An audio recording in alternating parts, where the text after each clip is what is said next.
नमस्कार दोस्तों, जय जोहार। मैं कौशल तिवारी और बिहनिया संझा में आपका स्वागत है। लोकसभा चुनाव में अब 163 सीटें ही बच गई हैं, जिसमें से 78 सीटें भारतीय जनता पार्टी के पास 2019 में रही है। और उन सीटों में जो सबसे महत्वपूर्ण सीट है वह अमेठी और रायबरेली तो है ही, बनारस भी है। बनारस पिछले 2 चुनावों से देश के प्रधानमंत्री नरेंद्र मोदी को चुनते रहे। बनारस में इस बार क्या स्थिति है? क्या सचमुच देश के प्रधानमंत्री को न केवल सत्ता जाने का डर है, बल्कि बनारस में भी गड़बड़ हो जाने का डर है? वे रिकॉर्ड वोटों से जीतना चाहते हैं। तो क्या इस बार उस जीत में कोई बाधा बन रही है? इस बात से कतई किसी को इनकार नहीं है कि बनारस में नरेंद्र मोदी को हराना बेहद ही मुश्किल है। तब ऐसी क्या परिस्थितियां बन गई है जो पूरे देश को विचलित कर रही है? क्यों बनारस इस बार कुछ ज्यादा ही चर्चे में है गड़बड़ी को लेकर?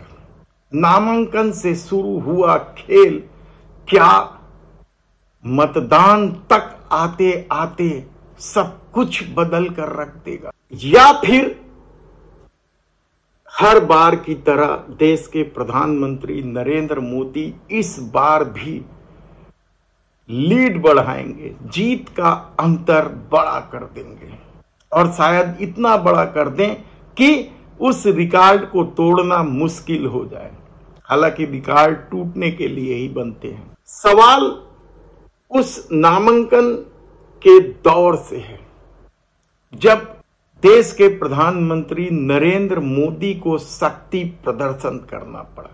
देश भर से नेता पहुंचे बनारस जब देश के प्रधानमंत्री नरेंद्र मोदी नामांकन दाखिल करने गए थे। इससे पहले कभी नहीं हुआ। एनडीए के तमाम नेता, एनडीए से जुड़े तमाम मुख्यमंत्री, भारतीय जनता पार्टी के तमाम मुख्यमंत्री, तमाम बड़े नेता, क्यों, आखिर क्या जरूरत आ पड़ी थी बनारस में शक्ति प्रदर्शन करने की?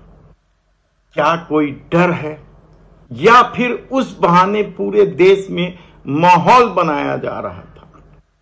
यही नहीं, खबरें यह भी आई कि जो प्रस्तावक बने थे मोदी के, वे जातिगत समीकरणों को साधते हुए बनाया गया था और ऐसा पहले कभी नहीं हुआ था। क्यों? ये बड़ा सवाल है। और इससे भी बड़ा सवाल तो ये है कि कई लोगों के नामांकन क्यों रद्द कर दिए गए, कई लोगों को फॉर्म भरने में परेशानियां क्यों पैदा की गई? ये तमाम सवाल क्या साबित करते हैं या किस तरह के संकेत देते हैं? लेकिन अब जो खबरें आ रही हैं वह कम चौंकाने वाली नहीं है। और कोई और नहीं, देश के शंकराचार्य कह रहे हैं कि बनारस में डर का माहौल पैदा किया जा रहा है, धमकी चमकी दी जा रही है।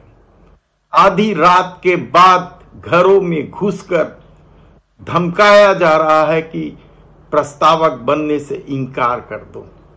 शंकराचार्य जी ने क्या कहा, पहले खुद सुन लीजिए। क्या वाकई में इस तरह का डर का माहौल देश में मौजूदा सरकार के समय है? रात को 2 बजे किसी का घर खटखटाया जाता है।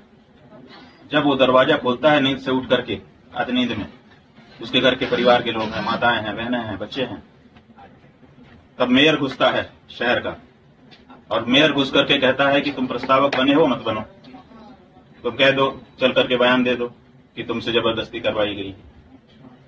डर नहीं है? वाराणसी में हम लोग गाय का मुद्दा उठा करके, गाय के लिए क्यों नहीं किया गया, इसलिए गाय का प्रत्याशी खड़ा किया जाए, तो गाय का प्रत्याशी खड़ा हो रहा है। अब उसके प्रस्तावक के घर में रात को 2 बजे मेयर घुस जा रहा है। हमको कम धमकियां मिली, हमने कभी नहीं कहा, लेकिन हमको धमकाया जाता है, हमको डराया जाता है हमारे लोगों को डराया जाता है कि हम इनके पास मत बैठो, नहीं तो तुमको जेल में डाल दिया। जेल में डाल दिया गया हमारे साथ उठने बैठने वाले लोगों को। हम ऐसे थोड़े अकेले चलते हैं, हम क्यों भीड़ इकट्ठा नहीं करते हैं? तो क्या यही एक वजह है डराने धमकाने का कि जीत का रिकॉर्ड बनाया जाए, या फिर कोई और वजह है? इंडिया गठबंधन ने इस दौर में जिस तरीके से न्याय गारंटी योजना लागू करते हुए अग्निवीर योजना को बंद करने, बेरोजगारों को रोजगार देने और महिलाओं को न्याय गारंटी देने का जो वादा घोषणा पत्र में किया है, क्या उससे समूची भाजपा विचलित हो गई है? और देश के प्रधानमंत्री नरेंद्र मोदी को अब न केवल शक्ति प्रदर्शन करना पड़ रहा है, बल्कि बनारस में भी जाति समीकरण को साधना पड़ रहा है। और नामांकन दाखिल करने वालों को डराने धमकाने की क्या जरूरत पड़ गई? कहा जाता है कि बनारस यानी काशी, वाराणसी स्वर्ग का द्वार भी है। और ऐसी धार्मिक नगरी में यदि डराने धमकाने का खेल चल रहा हो, शक्ति प्रदर्शन करना पड़ रहा हो देश के प्रधानमंत्री नरेंद्र मोदी को, तो इसका मतलब क्या समझना चाहिए? क्या सचमुच काशी के लोग इस बार इसलिए नाराज है क्योंकि दुनिया के सबसे पुराने शहरों में शुमार काशी में कॉरिडोर बनाने के चक्कर में सब कुछ तहस नहस कर दिया गया? काशी में मंदिर तोड़े, और मंदिर ही नहीं, 2-2 साल 1500 साल 1-1000 साल पुरानी जो हमारी पूजित मूर्तियां थी उनको तोड़ करके मलबे में फेंका, तो हमसे नहीं देखा गया। हमने विरोध किया और डट करके किया, और आज भी करते हैं। और जब तक जीवित रहेंगे उस कार्य के लिए उनको हम गलत कहेंगे। एक मूर्ति की पूजा करने के लिए हम 10 मूर्ति तोड़ दें, एक मूर्ति का महात्म्य बढ़ाने के लिए? ये नियम नहीं है। आप सब मूर्तियों का महात्म्य आपको बढ़ाना चाहिए। आप एक मूर्ति के लिए 10 मूर्तियों को तोड़ करके कहेंगे कोई ने अच्छा काम किया, ये हम स्वीकार नहीं करते हैं। वो दृश्य हमने अपनी आंखों से देखे हैं कि हमारे देवताओं की मूर्तियां पड़ी हुई हैं, चारों तरफ छिटक रही हैं। ऐसा लग रहा है जैसे अभी अभी महाभारत हुआ है, किसी का गला कटा है, किसी का हाथ कटा है। दृश्य हमने देखा है, तो हमने विरोध किया है और हमने कहा ये गलत है। और जो गलत होता है उसके लिए हम कहते हैं और कहते रहेंगे। इसी के लिए हम इस जगह पर हैं। और इस तहस नहस को लेकर लोगों में आक्रोश है।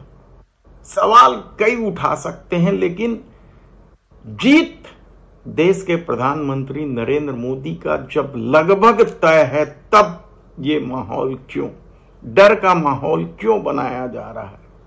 क्यों खौफ पैदा किया जा रहा है?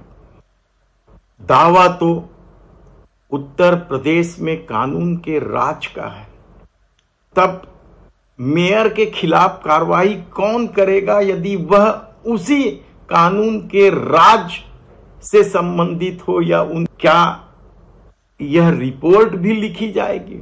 या फिर पुलिस को स्वतः संज्ञान नहीं लेना चाहिए कि एक शंकराचार्य जो हिंदू धर्म के सबसे बड़े होते हैं, उनसे बड़ा कोई नहीं है, लेकिन क्या यह बड़े बनने की भी लड़ाई है या बड़े दिखाने की लड़ाई है? हालांकि इतिहास गवाह है कि राजा जब जब अन्याय करता है, संत महात्मा खड़े होते हैं और लड़ाई हमेशा चलती रही है राजनीतिक सत्ता की धर्म की सत्ता के साथ, क्योंकि राजनीतिक सत्ता के लिए सबसे बड़ी बाधा धर्म की सत्ता ही होती है। हम आपको फिर कभी विस्तार से इस राजनीतिक और धर्म सत्ता के बीच चल रहे मतभेदों को बताएंगे। आज बस इतना ही समझ लीजिए कि शंकराचार्य जी ने जो कहा है, डर का माहौल है, और जो खबरें आ रही है वह कम हैरान और परेशान करने वाला नहीं है। धन्यवाद।